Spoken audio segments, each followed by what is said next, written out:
difference, one cup at a time. Yeah, this is tea time.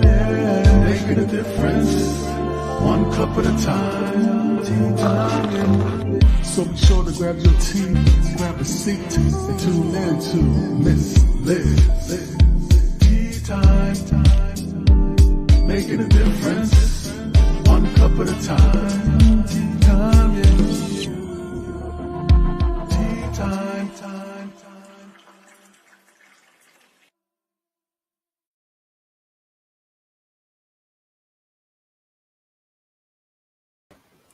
Welcome, welcome, welcome. It is tea time with Miss Liz. That's right, Miss Liz is back in the house. And tonight I have an incredible guest. I have Natasha Deen joining me all the way from Canada. That's right, we're back in Canada.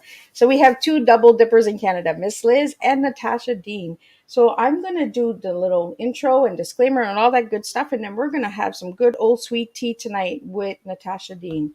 So before we get started, the disclaimer for Miss Liz's live tea time live studio shows. Oh, where did we go? We almost had a blackout there. Miss Liz is going live using StreamYard. Before leaving a comment, please grant StreamYard permission to see your name at StreamYard.com. Please be advised that the content brought forward for any tea time show hosted by myself, Miss Liz, is always brought forward in good faith, however, may bring forth dialogue and opinions that are not representative of my platform. The facts and information are perceived to be accurate at the given time of airing. All tea time guests and audience participation are responsible for using their good judgment in taking any action that may relate to the discussion. The content brought forward may include discussion for some where they may be emotionally at risk. It is significant to know that this show is engaging in discussion forums only to offer and inspire awareness and connection and is not providing therapeutical advice. If you have any questions about the disclaimer or the panelist discussion, you may freely contact me, Miss Liz, through my email at bookingmissliz@gmail.com. Moving forward, should you choose to voluntarily participate in tonight's show in any aspect, I myself, Miss Liz, welcomes you. And should you decide that this show is not made for you at this time, I respect that choice and will see you at a later show at a later time. Now, let me get the incredible Natasha Deen in here, and then I'm going to pull up her bio, and we're going to do some good old sweet tea talking tonight, and we're going to make a difference with one story at a time. Welcome, Natasha. It is an honor to have you here tonight. Hello, Miss Liz, and hello to our audience. I'm very excited to be here. Thank you for spending time with me. Oh, absolutely. It's an honor to have a fellow Canadian here with me. So if you'd like to share a little bit, I'm just going to pull up your bio here because I had a little technical issue for just a little glitch. No worries.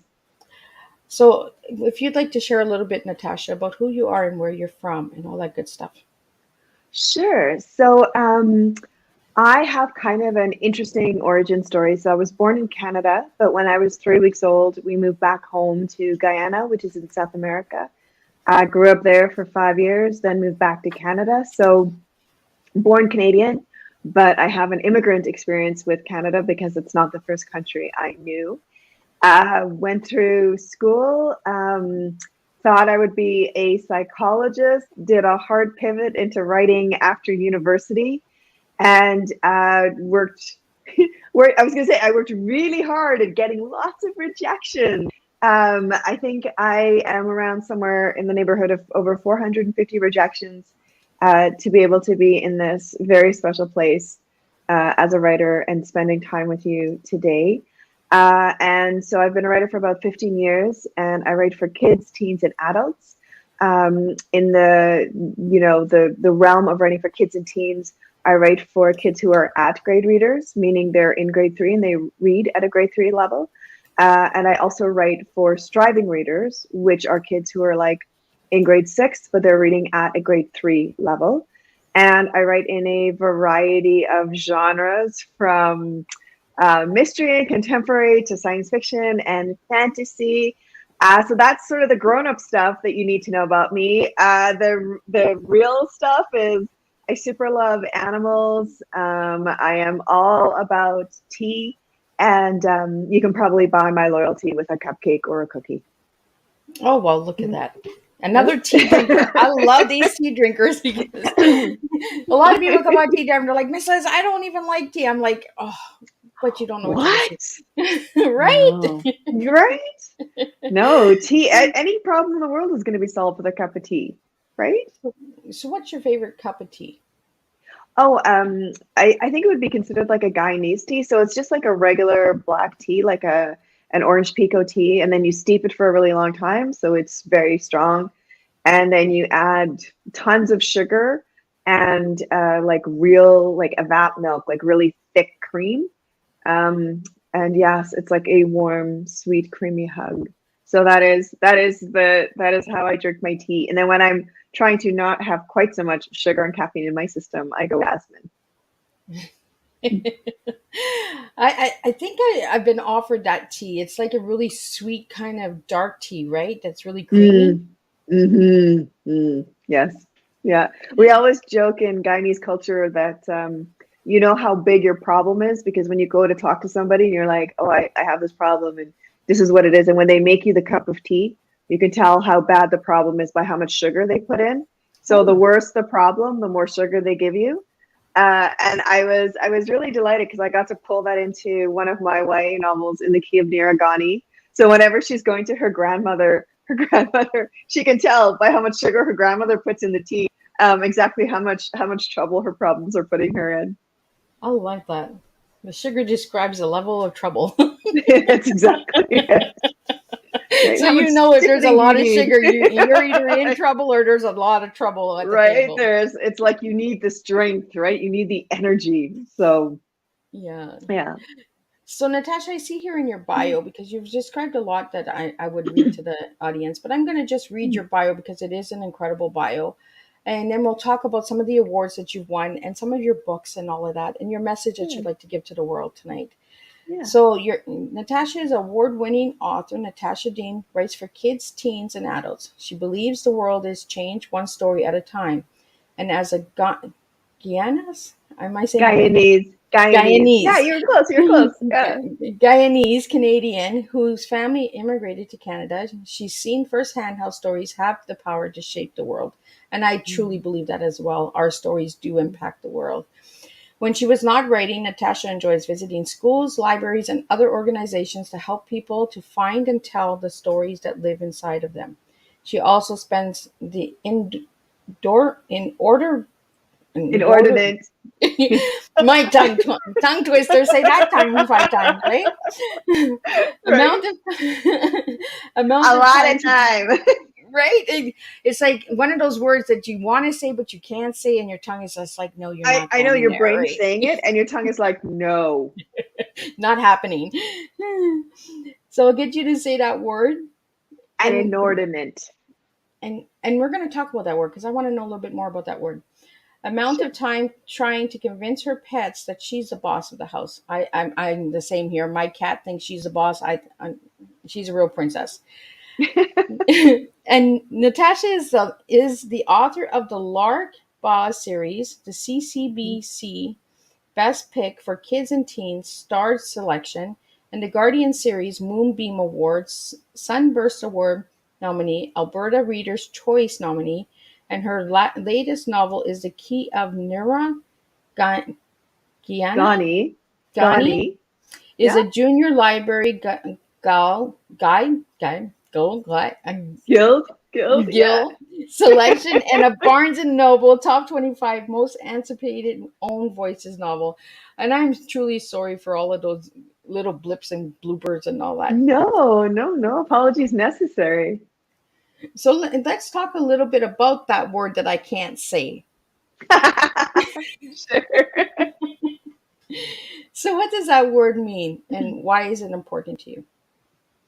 Oh, inordinate is just I love it because it's a tongue twister word and it just means a lot of. And you know, and it's one of those tricksy things because a lot of times as writers, when we're doing workshops or we're presenting at festivals, they'll come and say to us, okay, you need to give us a bio and it can only be 50 words, 25 words, however many words. So a lot of is 3 words. Inordinate is 1 word. It means the same thing. So it chunks in there to say the same thing, and I get under the word count that organization is asking me to do. Well, I just learned something new tonight. Thank you for sharing that to the viewers and listeners out there. We all learned something new, and we learned a couple tongue twisters along the way during tea time. True. So let's get into the message that you want to share with the world, that one story makes a difference and the impact. What have you seen about stories and the impact that it has made through your books?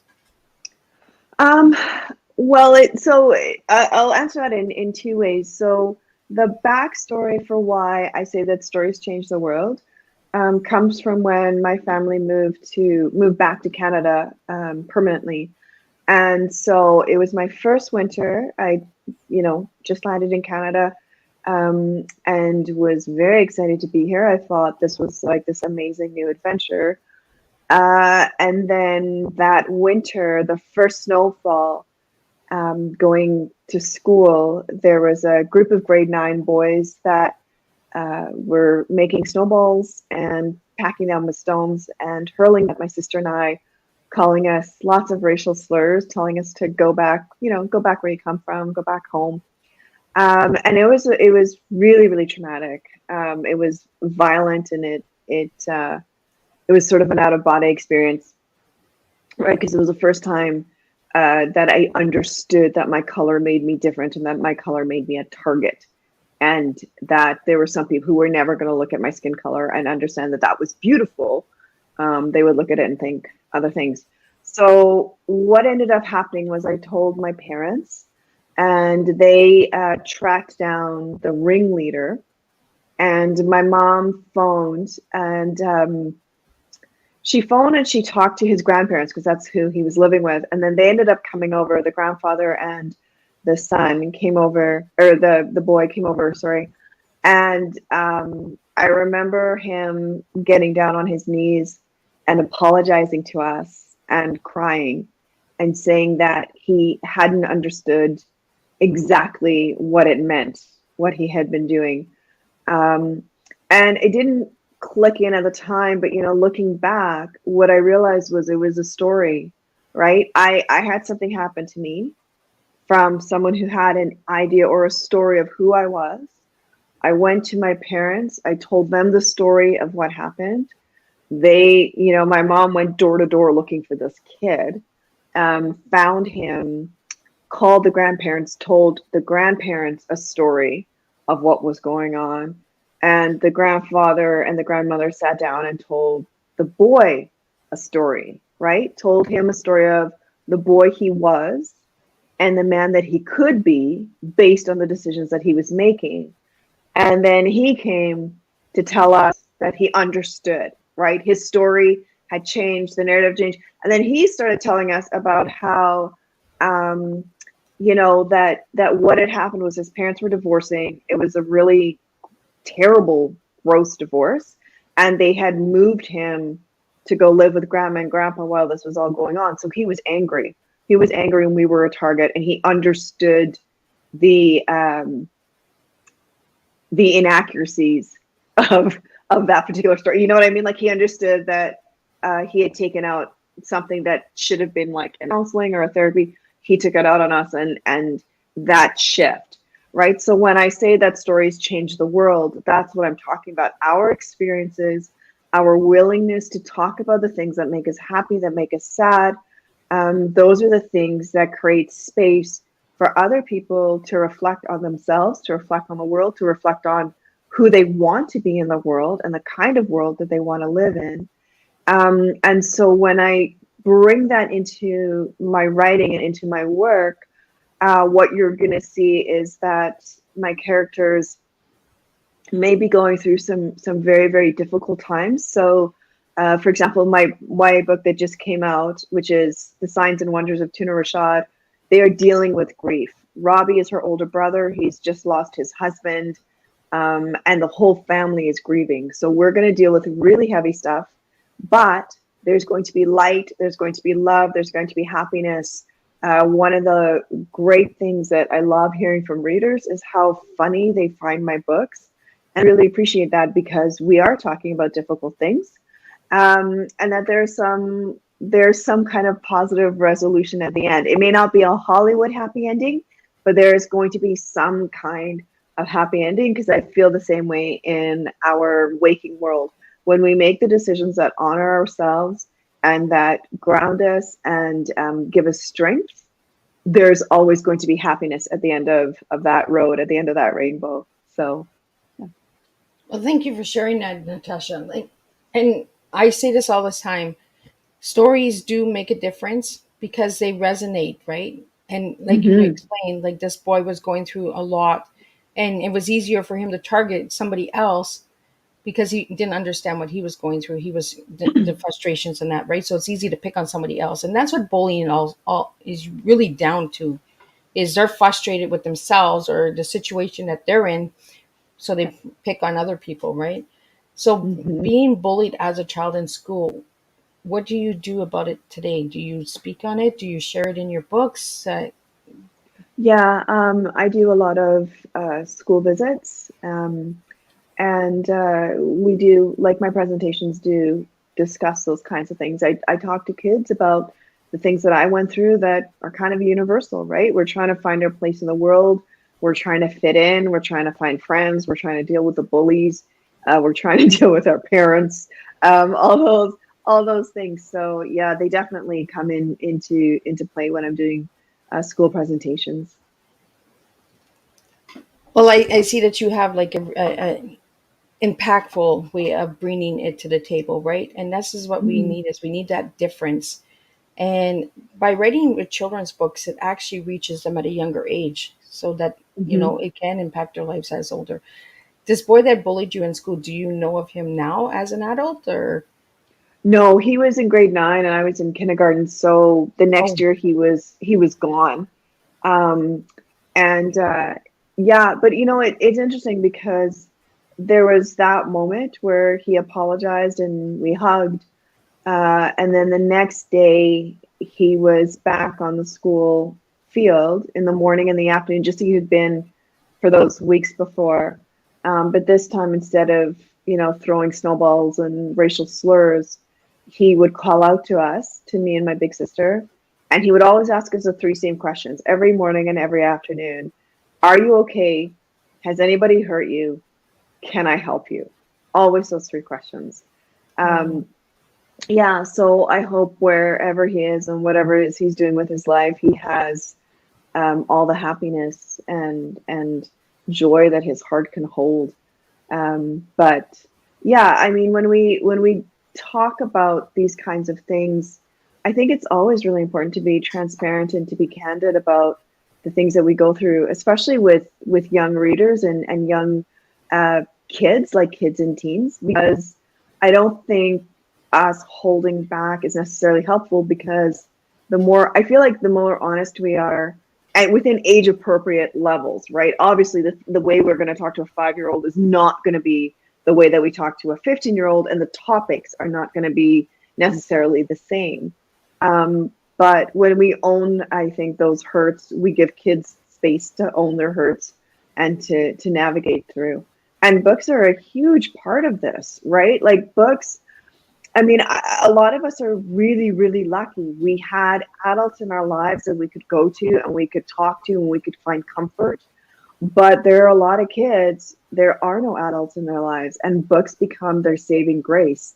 That's why it's so important for us to, like, for libraries and schools to have books that represent the full scope of what a childhood experience can be, because not everybody is getting tucked in to bed at night and being read a story to, right? There are a lot of kids who are like raising their younger siblings. There are a lot of kids who are hiding in closets. And they deserve to see those struggles and those realities, their realities, represented in an age appropriate and honest and loving and respectful way. Absolutely. And thank you for sharing that, Natasha. And for the Mhm. viewers and listeners out there, if you're watching the replay, please please share where you're tuning in from, because we'd like to hear from you. And if you'd like to really reach out to Natasha, her website is here on the screen during the video. During the audio podcast, check in the description. All of that information is in there as well. So, Natasha, I want to ask you a Mhm. question. What age did you write your first book? Oh gosh, I think I was 29. So when I was a kid, I was 9 years old, and Miss Liz, I don't know if you're gonna remember or know this author, Gordon Corman. So I'm reading Gordon Corman, This Can't Be Happening in McDonald Hall. I read the author bio, and I find out that he wrote this book when he was 13. And I am amazed and astounded. I go to every adult I know because I love books. How did he do this? How did he become a writer at 13? How did he become a writer, period? And nobody had the answer. And so I decided at 9 that that probably meant that being a writer was sort of like a lottery. You just sort of lucked into it. And so I went into university, and I was actually studying. I was in the period, right? I was upgrading. I had a couple of classes left to do so that I could move into doing my master's for psychology. And one of the things that they had you doing was not exactly counseling, but you had to like go in and talk to people and those kinds of things. And that's when I realized how much the stories we tell ourselves create the reality we live in. And it hit me about how often we do this. And we've been doing it from the time we were old enough to make words and to dream, right? I love my family. I love my brother. I wish I could sell my brother on eBay, like all those, all those kinds of How things. much can I get for you? Right? How much can I get for this kid? But all the things that we have as children, our rivalries with our siblings, our frustrations, and the desire. I wish I could play volleyball. I wish I could play the trumpet. And then the fears. I'm not good enough, or I am good enough, right? So we tell ourselves all these stories. So at that point in time, I was like, no, psychology is not for me. So I thought, okay, I'm just going to try to find like a job in the meantime. At least let me figure this out, right? Because you never want to make these like, knee-jerk decisions. And it was just in a conversation with my husband, and he said, well, what do you really want to do? And it was 9-year-old me that said, well, I really want to write a book. And he said, well, go do it. Let's see what happens. And that was, I think I was like 28, 29, trying to get it done. And I got my first short story published. It was for an adult audience at 31. And then I was like, that's it. Y'all open the door for me. I'm coming through. I'm coming. Yeah. I got my foot in the door, man. That's it. Now I just got to squish the rest of my body through. And that was the start of it. So how long did it take you to write your first book? Oh, the first book was about I was going to say a year, but I think if we sort of like chunked it all down, it was probably 2 or 3 years. Oh, wow. Yeah. And so for all of my emerging writer friends, take your time. There really isn't a rush. Our first books can take a year, 3 years, 5 years. It's important to like take your time, learn the craft. For any of you out there who are looking to submit, the number one thing that agents and editors say that is the biggest mistake writers make is they submit their work too soon because it's just not ready yet. So I know the world likes to tell us that we should rush and hustle and all those kinds of things, but we don't need to. Telling a story is a big deal. Lean into it, breathe into it, take your time. I love that you say that, take your time, because writing a book, some people are writing books within hours, and I'm like, how do you do it? Like, I know it's possible, but how do you do it? Because I'm working on writing books, and I am like, oh my God, this is taking time because I don't want to rush it. And I'm glad that you put it out there for the listeners and viewers out there that are watching and will watch later. Take your time. We don't have to be in such a rush. And if it's your first one, you want it to be good, right? You want it to really make that impact and say, hey, hello, I'm here. I'm opening that door. Like Natasha, like you said, I'm coming in. Like, yeah, that's it.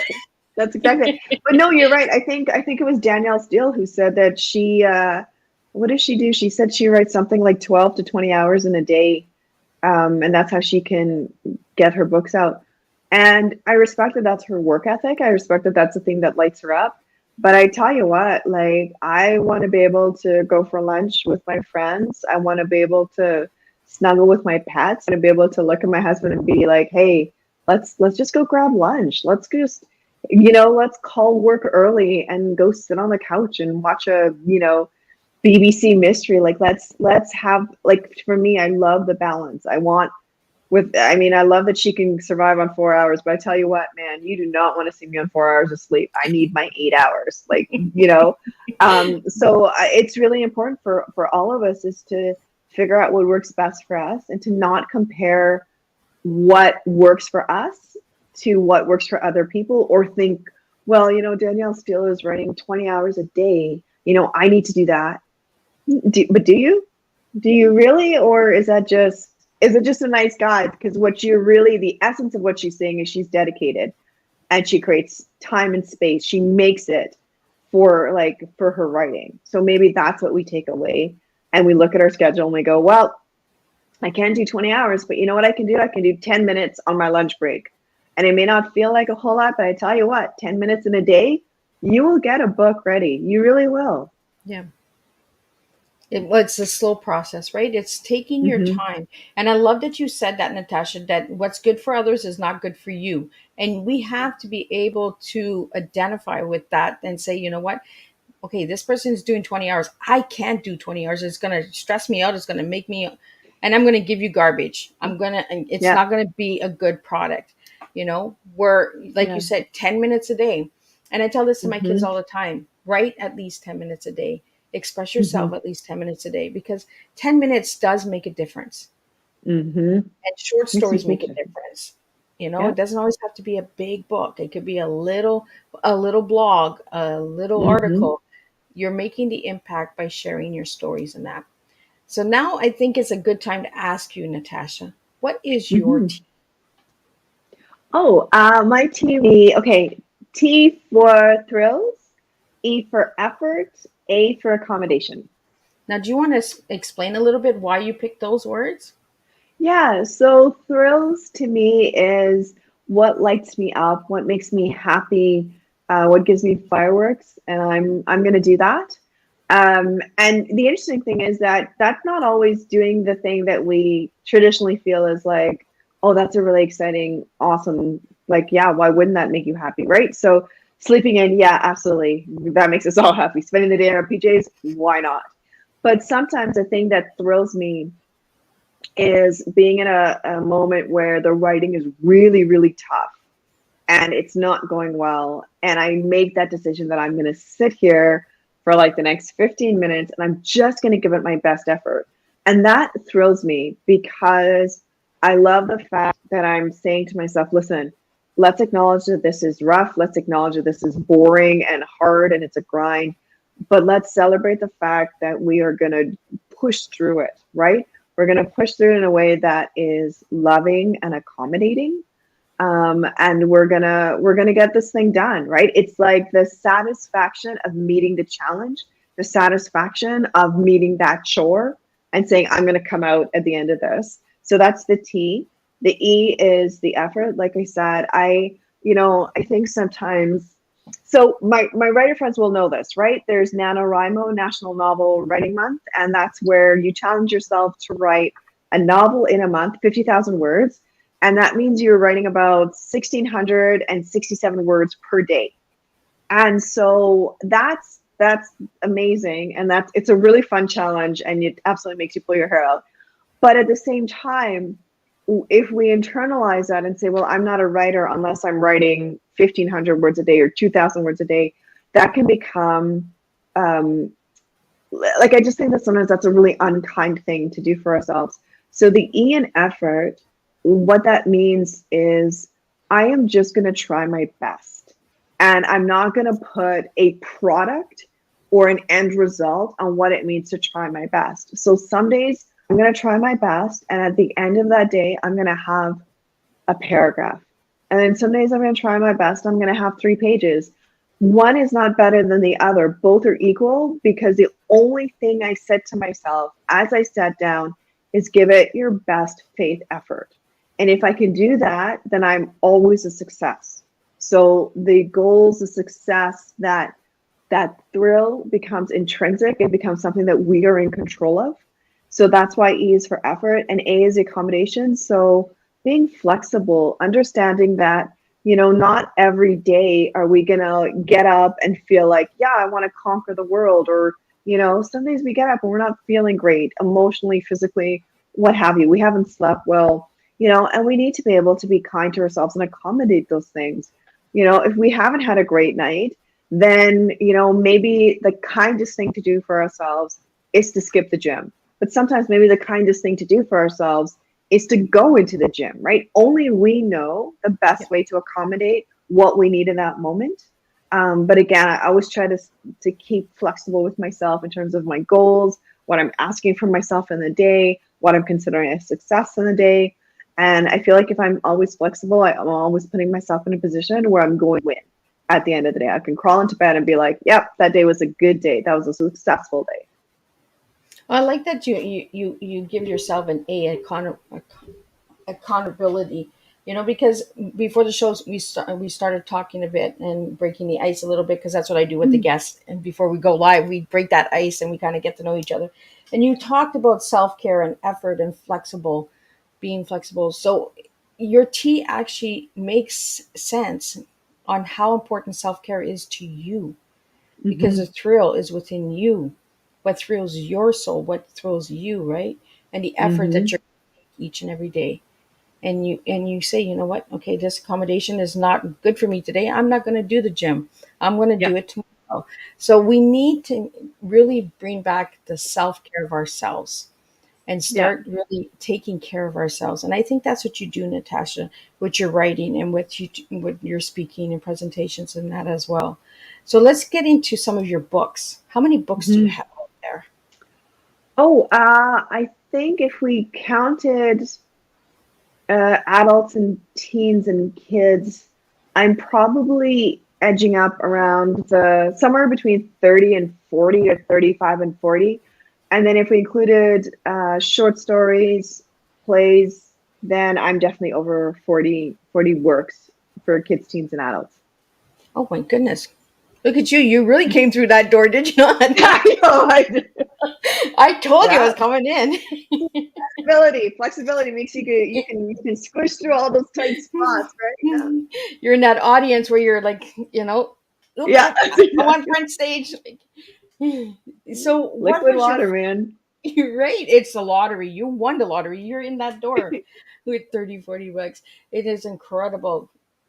So where can people find your books, Natasha? Oh, on Amazon, Indigo if they're Canadian, Barnes and Noble, at their favorite bookstore, in their libraries. I'm in like Target, Walmart. You can find me. Oh, you're all over the place. That's good.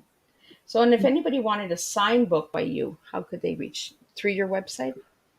Yeah, if they emailed me, I have book plates, so I can always mail them out. Okay, now let's get into some of these awards. You've won some really incredible awards, and I some of these awards I've never heard of. So, if you'd like to share a little bit on these awards. Sure. So, let's get into the CCBC Best Pick. Yeah, so that stands for the Canadian Children's Book Center. And so what they do is they take the new releases and they look at them and they decide which are the books that they're going to recommend as these are the books that you should be reading. These are the books you should add to your library. And I've been really, really lucky. I've had quite a few of my books listed on their lists. And I've had a few that are starred, so they were like, read, and then these ones you definitely want to read. So that's awesome. The Alberta Readers' Choice Award is exactly that. It's the readers who are deciding, and I love that.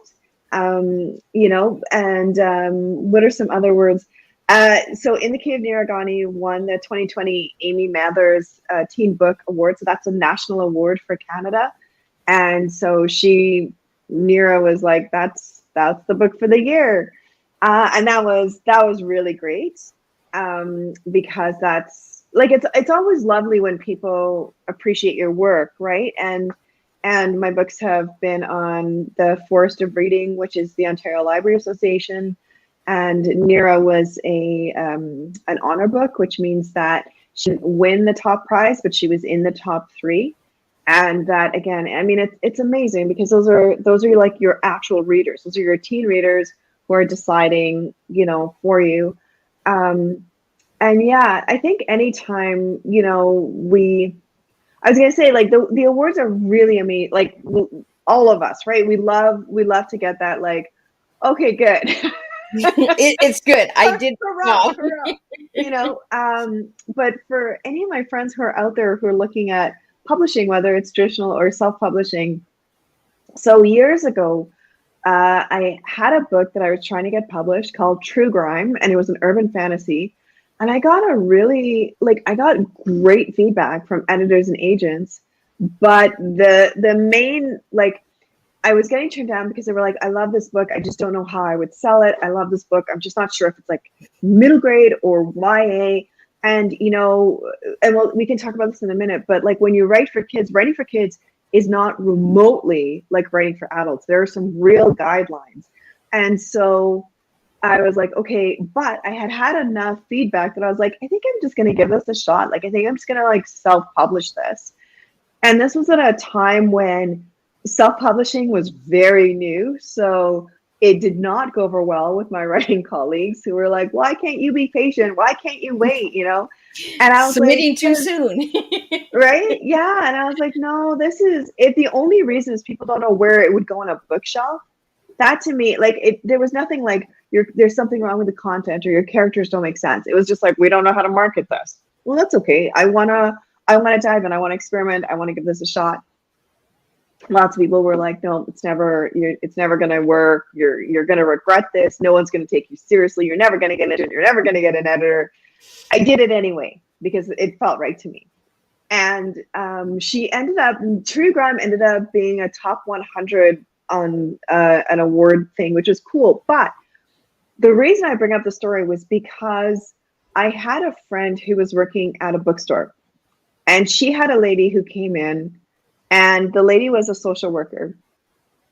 And so they had put a child in care, and it was terrible with the situation this child had been pulled out of. And so the child was with the foster parents, is not particularly doing well, is having a really hard time. And so the foster parents are like giving this kid books, and the kid is like, I don't want this, because the kid doesn't want to read about happy families. They don't have happy families. None of these books are reflecting their experience.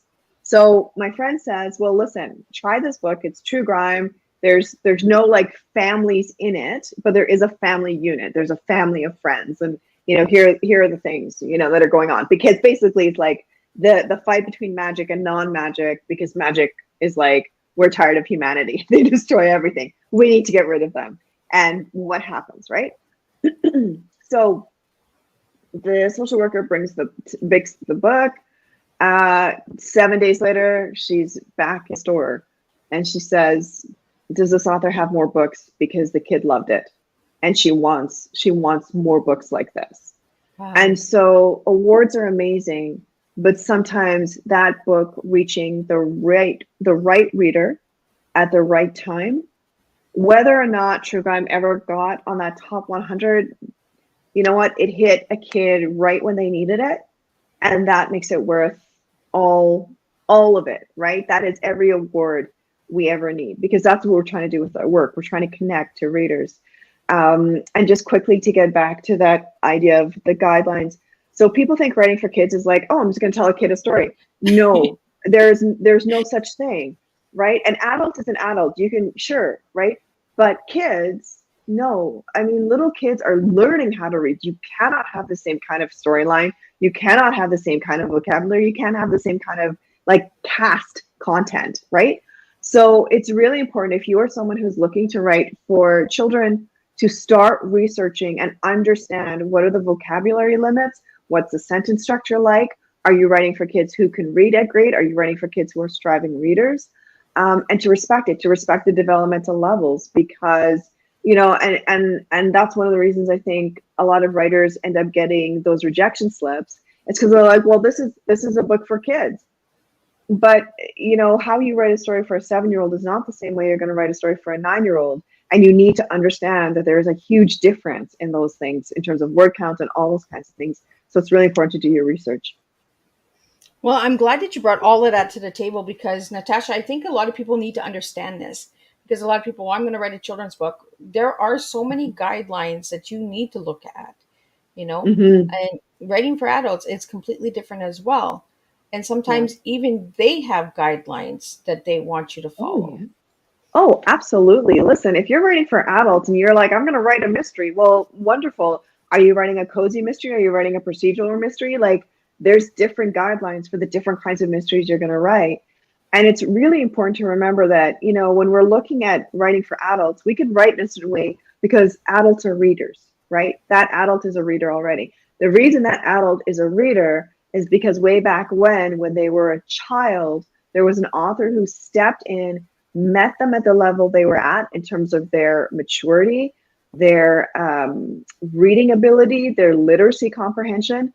That author met them at their level and ignited a love of reading that became a lifelong love of reading. And so if you want to be a writer, like, I don't care if you're writing for kids, teens, or adults, the number one rule is you respect your audience. You know who your audience is and you write for them. And that means that you're not going to have big, giant descriptions when you're writing for a 7-year-old because they're never going to sit through for that. Save that for the older middle grade and for the YA readers.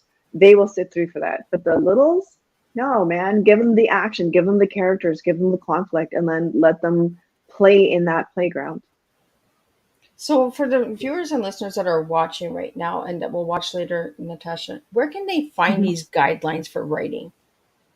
Oh, you can Google, right? But also, I would strongly encourage people to take classes and to find, like, go into the library, get those books on craft, right? Writing for kids, writing for teens, writing for adults, all of those good things. But yeah, I mean, you can go to conferences that are going to have workshops. You can sign up for classes. Like, every university has some kind of like school of continuing studies, and they will have courses on that, right? So for example, I teach at the University of Toronto. I teach the introduction to children's writing. So within that, we're going to hit that up. But there's also, there's Canscape, which is a Canadian organization. They have the Packaging Your Imagination conference. So they're going to have lots of different workshops, right? What does it mean to write a picture book? What does it mean to write middle grade? What does it mean to write, like, if you're an illustrator and a writer, what kinds of things do you need to in terms of like creating the visual content?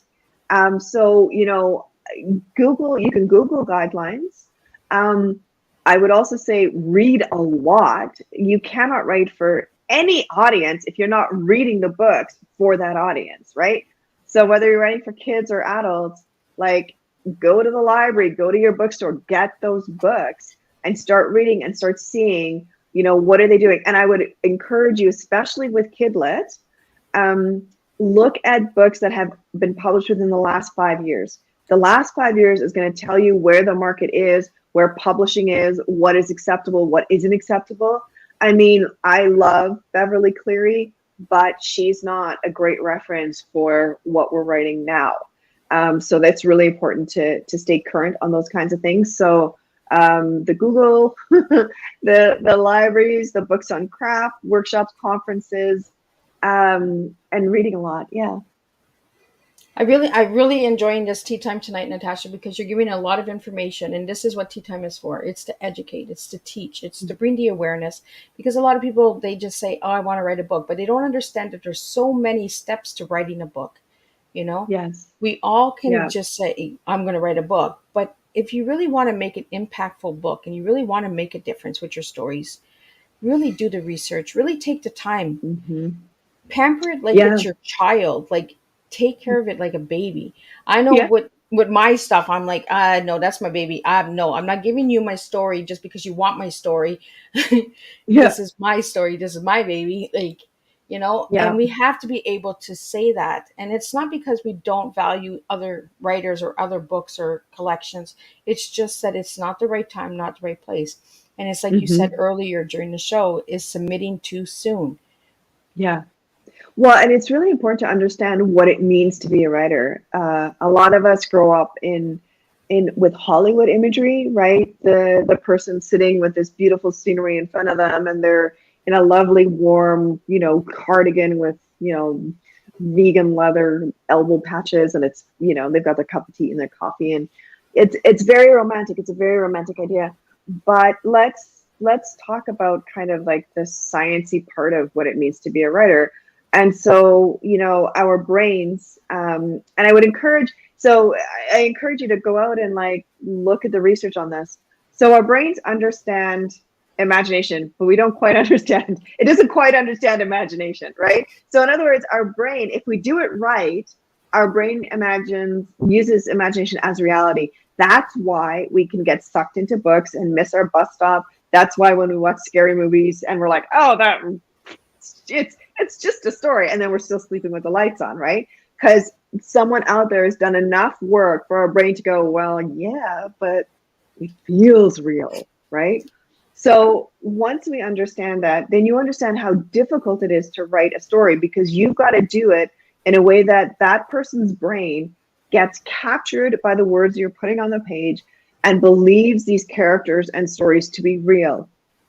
The other reason you want to know this is because when you're writing that story, when you're in those initial drafts, you are telling yourself the story. And you can tell yourself right in your brain, and it's going to take you 5 minutes, and you're going to love it because you can feel every part of it. But translating that from your brain to the page is going to take time, and it's going to take effort, and it's going to take patience. And the other thing to think of is, so what happens is a lot of times people go from page 1 to page 10, they go, okay, great, it's done. And it's like, no, it's not, because this is you telling yourself the story. And there's a difference between you telling yourself the story and you telling somebody else the story.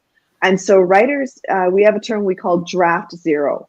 And draft zero means that is the manuscript where we're like, okay, this is now in a workable form where I can now go from draft zero and do revisions to get to the point where this is now submittable, right? And it may be like draft 0, draft 1, 2, 3, 4, 5, and then we get there, maybe it's to draft 10.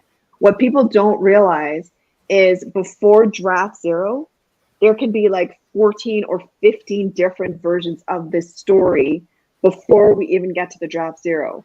So there's a lot of stuff that comes before it, and then a lot of stuff that goes after it. So that's why you hear me saying, you've got to be patient. You've got to take your time. You've got to take the care and attention, because there is somebody who is going to, of all the books in the world, pick up your book and spend time with your book. And you want to be, at least for me, so let me speak for myself, I want to be worthy of someone having chosen my book. I want that book to be in a place where they're like, yep, this was good. I'm glad I chose this book. And that takes time and care. Well, it's like that story that you wrote, right? It really impacted that child's life and wasn't connecting with any other books, but this book was, I want more. Yeah. Yeah, exactly. Right. It reached that person when they just needed it. And that's what stories are all about. Well, and like you said, that story was, well, the issue they had was the marketing of it. And you're like, you know what? Yeah. I feel in my heart that this story needs to be out there. And had you not done what you did, that child would have never had that story. No, they wouldn't. And hilariously, career-wise, the fact that I self-published actually stood me in really good stead, because I understood what it meant to have to take a book from like manuscript all the way to published. So when I work with editors and other publishing houses, I have an understanding of what the timelines are and how important it is to meet those deadlines. And I think they appreciate that. So, and by the way, whatever those friends had said, for any of you who are out there thinking, okay, but if I self-publish, will that put me in bad stead? No, it won't. Editors and agents, it's not going to matter to them whether you self-publish before you now approach them with a new manuscript that you would like to have traditionally published. Well, thank you so much for the information. I really, truly appreciate it. And I'm sure the listeners and viewers out there that are watching and will watch later, they will appreciate this information, because I feel that the information is not out there, you know, and a lot of people are not researching. They're just saying, oh, well, I know how to do it. I know how to do it. But then if they actually research and they're like, oh, I don't know how to do it, you know? So well, yeah, really and I think researching. Yes, and I apologize for interrupting, because I was going to say, no, you're absolutely right, because a lot of times, especially adults writing for kids, we fall into the same trap. Well, my kids really like my stories, right? My students really like my stories. Well, and that's great. That's great as a starting point. But we have to remember that when people care for us, by default, they're primed to like what we do, right? So they're just happy and proud of us for having done it, right? And listen, if your story is specifically for your children, it's specifically for the students in your class, that's a totally different animal, right? Then yeah, absolutely. But if you're looking to reach a wider audience, then it's exactly what you're saying, Ms. Liz. We got to do our research. We got to do our homework. We have to start learning and relearning, because how we learn to write in school is not the necessarily how we learn how to write for a publishing career. So it's going back to school again and doing the homework. But luckily, we can do it on our own time, and even luckier, there's loads and loads of books out there that can help us. So out of all of your books, I know this is a hard question for a lot of writers to answer. Out of all of the books that you've written, Natasha, what is your favorite? I don't have one, and I like that answer, and I'll will, tell you why I like that answer, because it shows that each book has its own special meaning to you, and that not one outshines the other. yeah, and I mix up letters, I mix up numbers. I'm just now becoming comfortable saying I'm dyslexic, because it was not something that I got a diagnosis of until like well into adulthood and talking to teachers. It was a wild offshoot of doing school visits. It's having a teacher come up to me afterwards after I'd done my presentation, and we're talking, and then that teacher saying to me, "Did no one ever tell you that you're dyslexic? Based on everything you've said, based on the fact that I work with these kids, did no one tell you this?" And then suddenly a whole bunch of things, were making a lot of sense. So writing for me is not easy.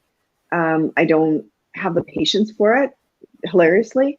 So what I do is I do those 15 minutes and I take a break, and I do another 15 minutes and I take a longer break. For every 15 minutes, I take a longer and longer break. So 5-minute break, 10-minute break, half an hour break for lunch, all those kinds of things. And then I come back to the page. So the reason that every book is my favorite is because at some point in time with every single one of these books, I've had to face that horrible fear that every writer faces, which is like, I'm not going to finish this book, or this book is not going to be good, or this is a book that's going to end me, or I'm never going to solve this problem. So for different books, there's different problems. And my writer friends, I mean, we know this, right? Some books, we know the character, we just can't get the world. We know the plot, but we just can't figure out the character, right? So at any point in time, we're being asked to face ourselves, face our fears, face those writing blocks that we deal with.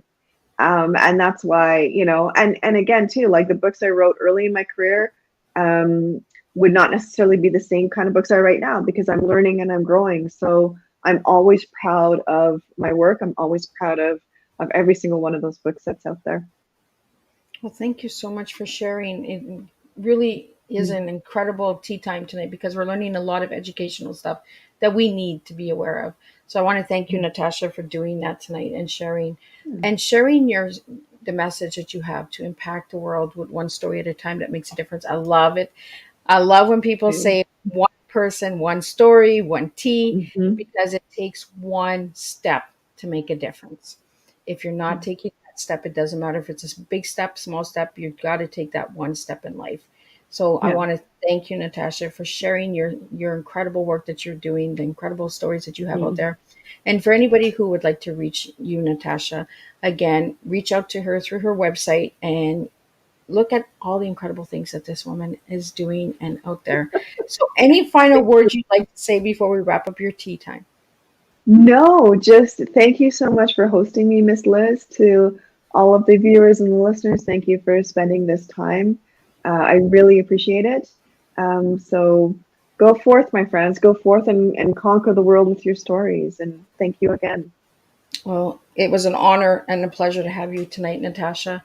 And I hope that you can join us for the reunion show that is going to be happening in December. So I will be bringing back some of the guests from season 1, season 2, and season 3. So they can meet each other and they can collaborate and connect, network, make some friends. because that's what tea time is all about. It is about joining one of us teas one at a time. So now we're going to jump into, before we wrap up this tea time, coming in December 1st, I have a double whammy again. That is the last double of 2022. That's right, 2022.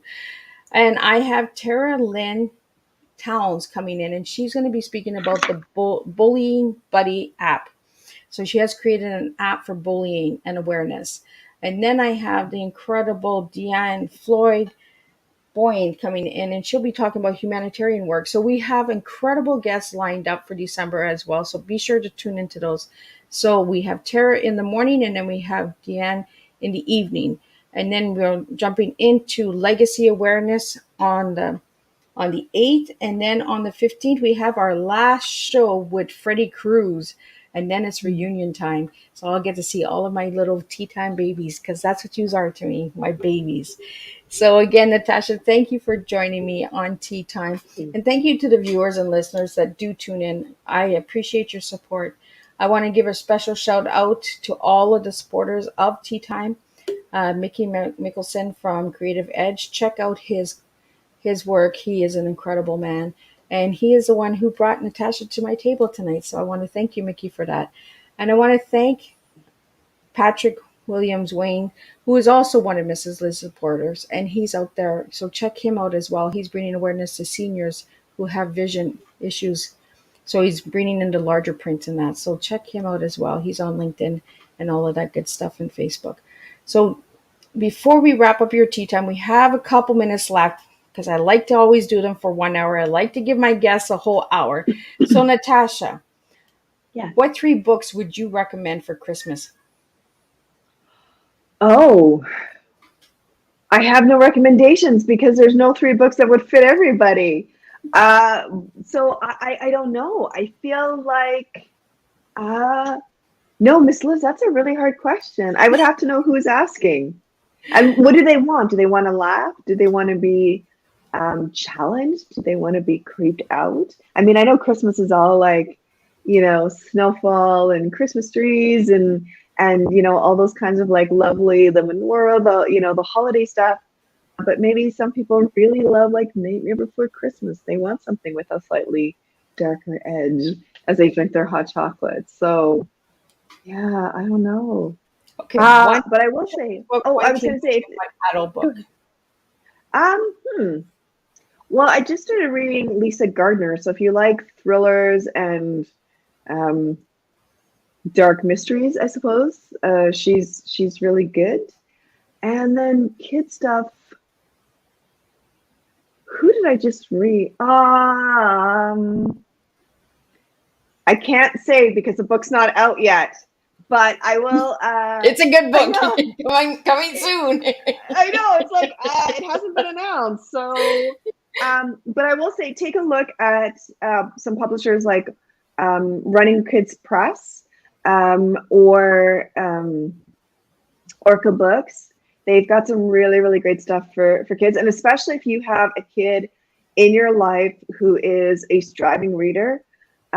Definitely, I recommend Orca Books because they've got tons and tons of books that will absolutely love and meet your young reader at their literacy level, but will also meet them at their heart level. So these are like, I always think of like I think it's Sean Rodman's Night Terrors, right? And it's this like amazingly spooky, book where he's at a camp and he's seeing ghosts, or is there something else going on? And it's amazing, and it's absolutely written at a level that a teen reader reading at an elementary level will be able to embrace. So yeah, I guess that's the recommendation. Night Terrors by Sean Rodman and Lisa Gardner. Well, thank you for that.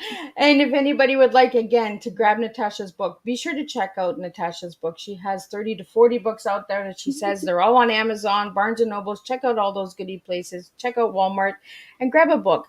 Let's start reading for Christmas this year. Let's do a bedtime story, and let's bring in Christmas with some education.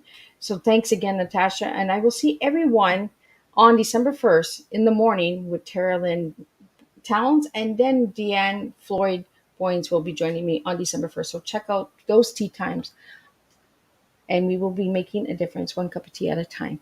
Thank you all, and have a good night.